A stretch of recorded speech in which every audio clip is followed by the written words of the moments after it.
Hi everybody, welcome to the Big Fractal Tangle Sprint 1 demo.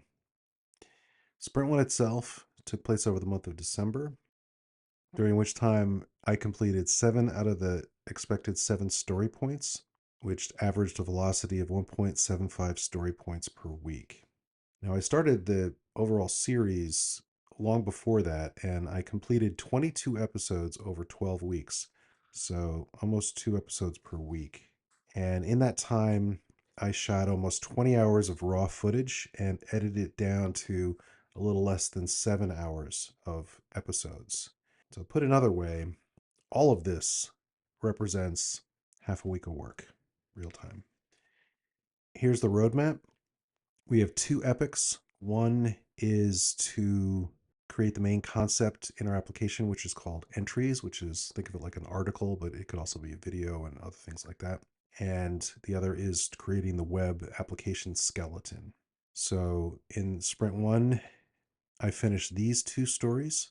The first one has to do with APIs. The next one has to do with navigating in the web app itself.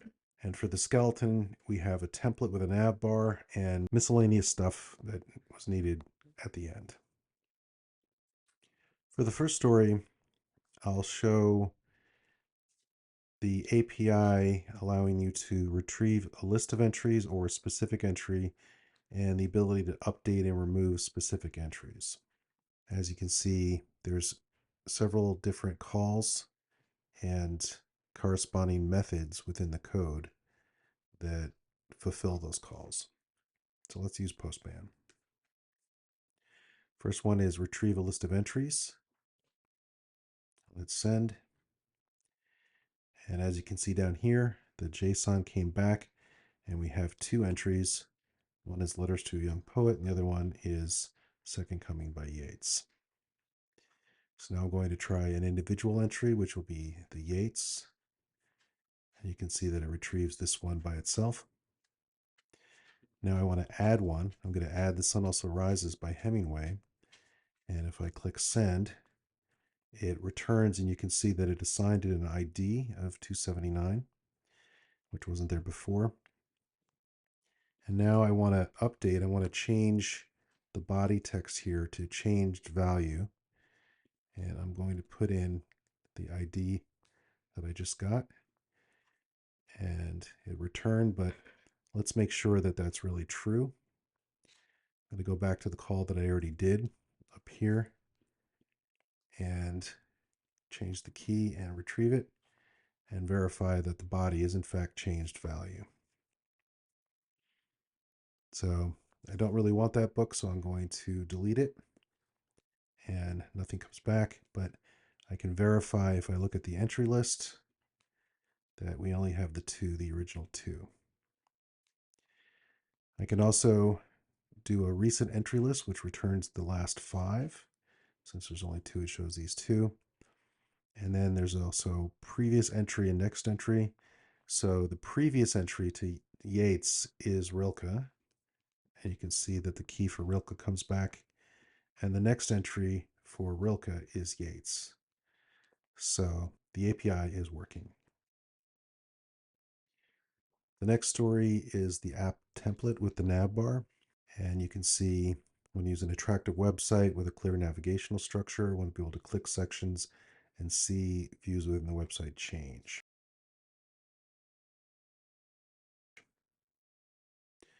So I'm going to pull up the website. We have a logo up here and this navigation structure. You also have YouTube over here.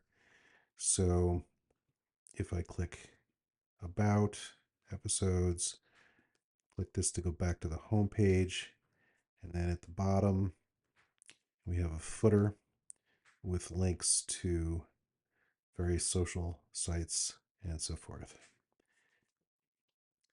This website is responsive, so if you make it smaller, it mostly works. I think the YouTube button could use some help, but otherwise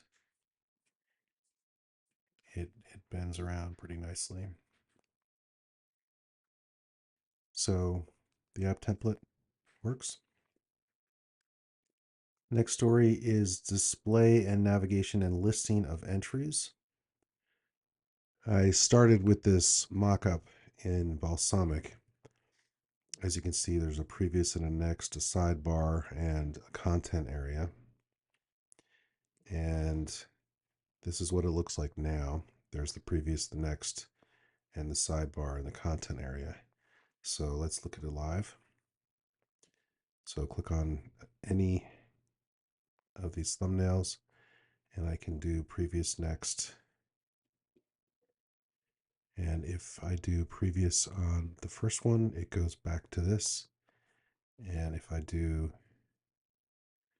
next on the last one, it also goes back to that. The sidebar can be used for the last 5 entries. And that's that ticket. To round things out, I created an about page and did links.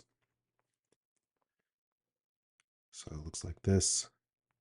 Let's look at it live. The links go to various different tools that we're using. So we have Jira. I'm incognito, I'm not going to log in. GitHub, PrimeReact, Tailwind, and my socials. Again, it's going to want me to log in probably. Here's the main page, which also you can get to from this big button up here. We also did a bunch of miscellaneous things, the most important which was automated tests with Cucumber and Selenium.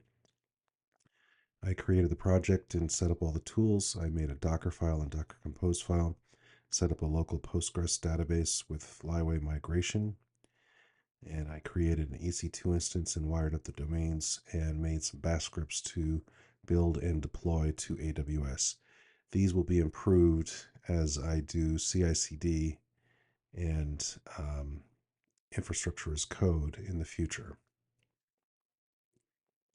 Here's a look at the automated testing. This is Gherkin files for the tickets I just talked about. And when you run all of these, as you can see here, they all turn green right now. Coming up, the main things we're going to do in Sprint 2 have to do with categories. So all entries will have a category, and you'll be able to navigate by categories. They'll also have comments, which users can leave, and tags for organizing in a different way than categories, more loose way. And I'll also tackle authentication and sign up and log in. So thanks for listening, and see you in Sprint 2.